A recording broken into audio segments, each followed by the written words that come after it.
किसी तरह आपसे मुलाकात हो जाए। और देखिए, आप साक्षात प्रकट हो गई, देवी की तरह।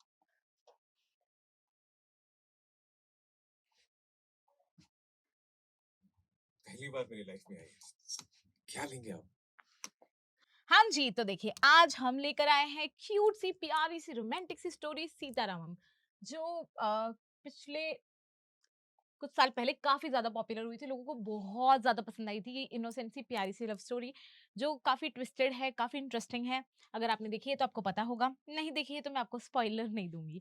अब ये कह रहा है कि पहली बार मेरी लाइफ में आए हैं, क्या लेंगे आप? आज देखिए हम इसके साथ प्रैक्टिस करेंगे, इसके साथ में इंग्लिश सीखेंगे, इंग्लिश की प्रैक्टिस करके हम उसे रियल लाइफ में अप्लाई करने की कोशिश करेंगे। इसमें जो वर्ड्स आएँगे उससे हम मेबी कुछ इडियम्स, कुछ न्यू वोकैब्युलरी, किस तरह से सिंपल चीज़ों को भी हम और बेटर तरीके से लिख सकते हैं, सारी चीज़ें सीखेंगे, तो वीडियो को एंड तक देखना है, ठीक है? अब भी कह रहा है पहली बार मेरी लाइफ में आई हैं, तो हम कहेंगे you have come into my life for the first time, for the first time मेरी लाइफ में, अरे यार sorry, for the first time क्या लेंगी आप? अब देखिए इन जनरल भी ये एक बहुत ही इंपॉर्टेंट सेंटेंस है, क्या लेंगी आप या क्या लेंगे आप? जैसे कि कोई गेस्ट आता है, हम कहीं पे किसी को एड्रेस करते हैं तो हम कहते हैं, पूछते हैं, तो आपको ये लाइन जरूर ध्यान रखनी है और इसको आप आराम से यूज कर सकते हैं। अगर आपको पता है ऑलरेडी इसे कैसे बोलते हैं तो कमेंट सेक्शन में कमेंट करके बताइए, नहीं पता है तो अभी देख लीजिए और सीख लीजिए, ताकि नेक्स्ट टाइम आप उसको अप्लाई कर सके और लोगों को इम्प्रेस कर सके। लोग सोचेंगे कि अच्छा इस बंदे की इंग्लिश तो बढ़िया है। अभी कह रहे क्या लेंगी आप, तो हम कहेंगे what can I get you, what can I get you, मैं आपको क्या लाके दूं? आप क्या लेंगे को हम कैसे पूछते हैं, what can I get you. आपको 4 बातें क्या लिखकर भेज दी हमने? कश्मीर को बर्फ के हवाले करके आ गए। देखिए नॉर्मली जैसे कि क्या लेंगे आप, तो व्हाट विल यू टेक, ऐसे नहीं बोलना है, बहुत ही गलत साउंड करेगा, बहुत बुरा लगेगा। ऐसे ही बोलना है what can I get you. आपने अगर इंग्लिश मूवीज या शोज वगैरह देखे होंगे तो आपने ये लाइन जरूर कहीं ना कहीं सुनी भी होगी। अब इसको अप्लाई करना भी शुरू कर दीजिए, ठीक है? सिर्फ सुनना नहीं है, अप्लाई भी करते हुए चलना है। अभी कह रही है आपको 4 बातें क्या लिख दी, I only wrote you a few lines। अब 4 बातें क्या मतलब है कि बस हमने थोड़ी सी बातें लिख दी, लिटरली 4 लाइंस नहीं है, 4 लाइंस भी कह सकते हैं, बट थोड़ा सा वो हिंदी में हम 4 बातें कहते हैं, इंग्लिश में 4 लाइंस का मतलब 4 लाइंस ही हो जाएगा, तो इसलिए हम कहेंगे few lines, oh sorry lines, and you came all the way here. आप इतनी दूर आ गए, ऑल द वे हियर जब हम कहते हैं कि आप वहां से यहाँ तक आ गए, ऑल द वे हियर,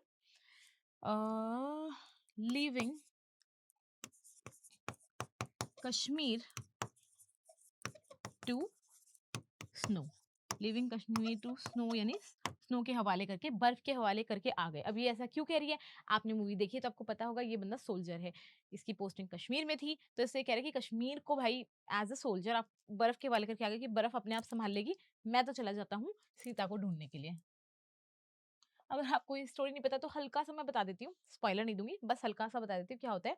ये एक अनाथ सोल्जर होता है, तो ये लोग कोई मिशन पे जा रहे होते हैं, उससे पहले इसके साथ वाले लोग बोलते हैं कि क्योंकि सब लोगों के पास लेटर्स आते हैं, उसके पास बेचारे के पास कोई लेटर नहीं आता, क्यों? क्योंकि वो अनाथ है। तो वो अर्ज करता है सब लोगों से कि भाई प्लीज आप लोग इसको लेटर लिखो, तो ये बंदी जो है ये इसको इसकी वाइफ बन के लेटर लिखती है कि भाई he can also have the feeling of having a wife. तो इसलिए ये इसका नाम राम है, ये अपना नाम सीता बताती है और ये इसे लेटर्स लिखती है, तो इसको इसके लेटर से इतना प्यार हो जाता है कि इसे ढूंढने यहाँ तक आ जाता है। तो अब ये कह रही है कश्मीर को बर्फ के हवाले करके आ गए। आपने ही लिखा था आपने मेरे लिए जन्म लिया है। वो भी एक दो बार नहीं, कितनी बार। अभी कह रहा है आपने ही लिखा था, you were the one writing that you are born for me, मेरे लिए जन्म लिया है, तो बॉर्न फॉर मी, आपने मेरे लिए ही जन्म लिया है, वो भी एक दो बार नहीं, नॉट वंस, 2 बार को क्या कहते हैं, और ट्वाइस, एक या 2 बार, sorry twice, but countless times, या कह सकते हैं so many times, बहुत बार, so many times.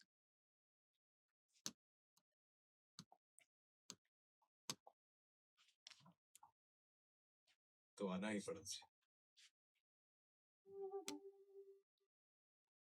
सॉरी, आपकी इजाजत के बगैर फोटो खींचा। अब ये कह रहा है तो आना ही पड़ा मुझे, तो I had to come. जब हम प्रेजेंट यूज करते तो हम कहते हैं आई हैव टू कम, मुझे आना ही है। और जब हम कह रहे हैं आई हैड टू कम, मुझे आना ही पड़ा, यानी ये पास्ट की बात कर रहे हैं। अब बोल रहा है सॉरी, देखिए तो इसकी बहुत गलत बात है, इसने बिना इजाजत के फोटो लिया है, that is not a gentleman's work. तो अब ये कह रहा है I am sorry I clicked your picture without, photo खींचने को कहते क्लिक पिक्चर, योर इजाजत, परमिशन, योर परमिशन, आपकी परमिशन के बिना photo Lee.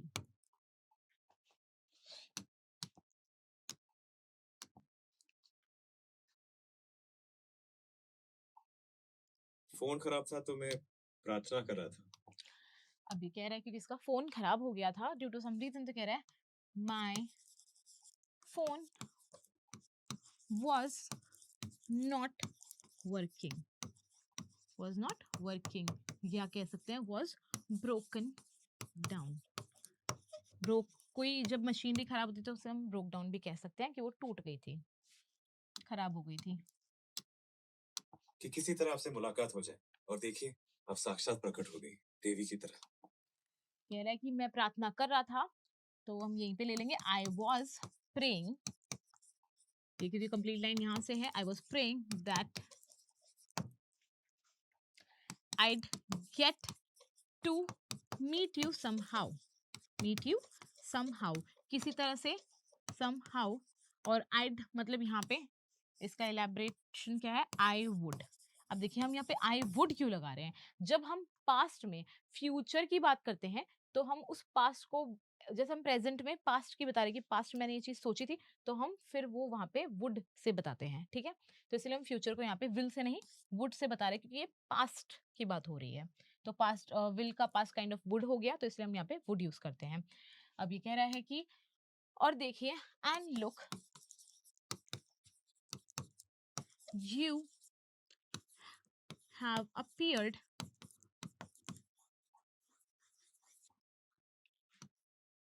before me like a goddess Devi herself। अब देखिए हम यहाँ पे herself क्यों लगा रहे हैं, जैसे कि हम क्वीन या किंग के आगे himself herself लगाते हैं, तो वैसे ही गॉडेस भी भाई वो मतलब खुद साक्षात खुद ही प्रकट हो गई, इसलिए हम लगा रहे हैं herself, कि भाई उनका आना, खुद का आना कितनी बड़ी बात है, वो जताने के लिए हम herself लगा रहे हैं। आप जानती हैं, आपके सारे खत मुझे मुंह जबानी याद है, हजारों बार जो पढ़े हैं। लगता है काफी साल हो गए हमारी शादी क्या? हो। अब वो वहां पे ढूंढते ढूंढते से बोल रहा था, पीछे से इसने पता चला ये पीछे है। अब कह रही आप जानती हैं, बहुत ही बेसिक सा सेंटेंस है, डू यू नो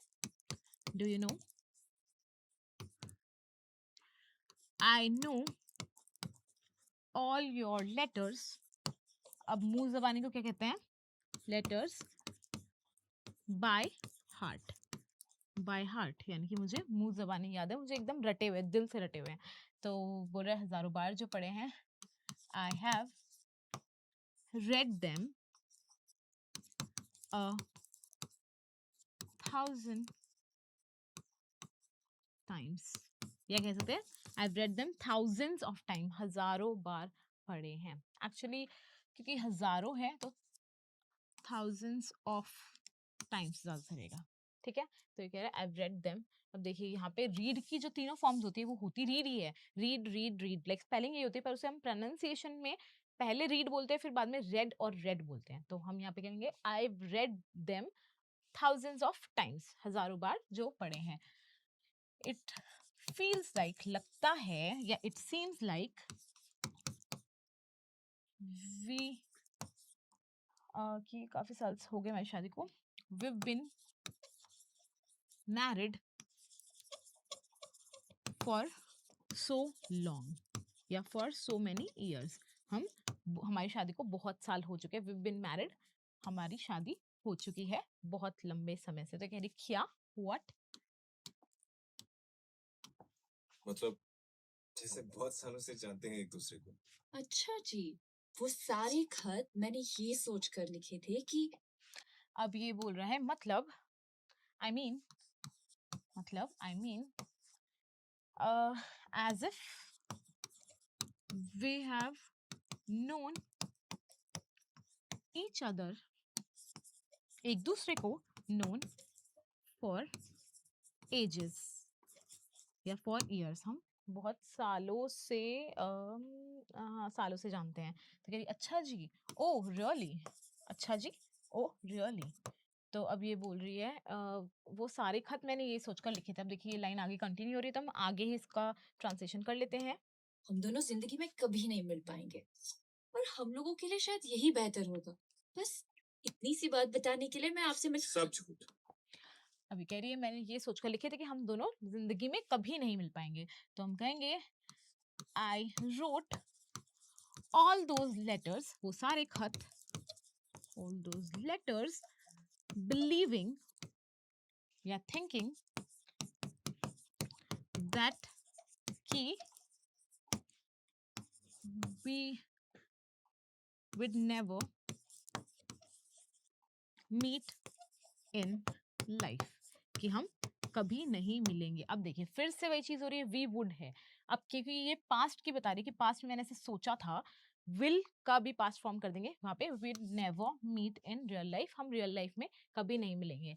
या कह सकते हैं we'd never cross paths, हमारे रास्ते कभी नहीं टकराएंगे. अब आप इसे ज्यादा सिनेमैटिक, ज्यादा बेहतर बनाना चाहते तो आप ऐसे भी कह सकते हैं विद नेवर क्रॉस पाथ्स, कि हमारे रास्ते कभी आपस में नहीं टकराएंगे.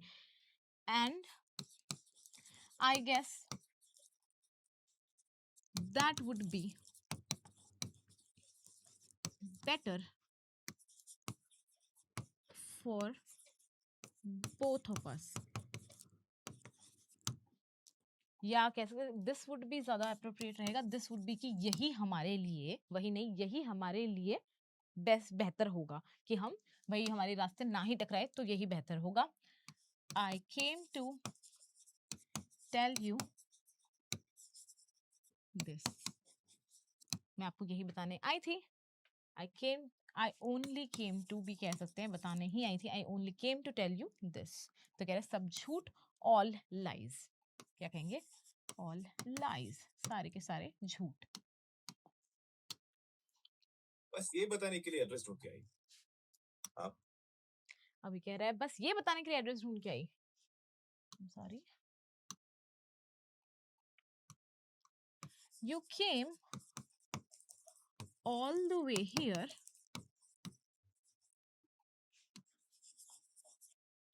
finding my address to tell me this only. बस यही बताने के लिए आप यहाँ तक आई हैं. ऑल द वे हियर, यहाँ तक भाई आप एड्रेस ढूंढने के आई हैं. मुझसे मिलने आई थी, मान लीजिए. अब ये कह रहा है आप मुझसे मिलने आई थी. You came to meet me. भाई आपका भी मन था, सिर्फ मेरा मन नहीं था, आपका भी मन था, इसीलिए आप आए हैं. Just admit it या just accept it, इस बात को मान लीजिए. So we are almost at the end of the video. आपको ये वीडियो कैसी लगी, इसका फीडबैक आपको हमें जरूर देना है. अगर वीडियो अच्छी लगी, इससे कुछ अच्छा सीख पाए तो वीडियो को लाइक कर दीजिए, और चैनल को अगर अभी तक भी सब्सक्राइब नहीं किया है तो अभी के अभी सब्सक्राइब कर दीजिए, ताकि आपको ये एजुकेशन प्लस एंटरटेनमेंट का डोज रोज मिल सके. हम आपसे मिलते हैं नेक्स्ट सेशन में, तब तक के लिए goodbye and thank you.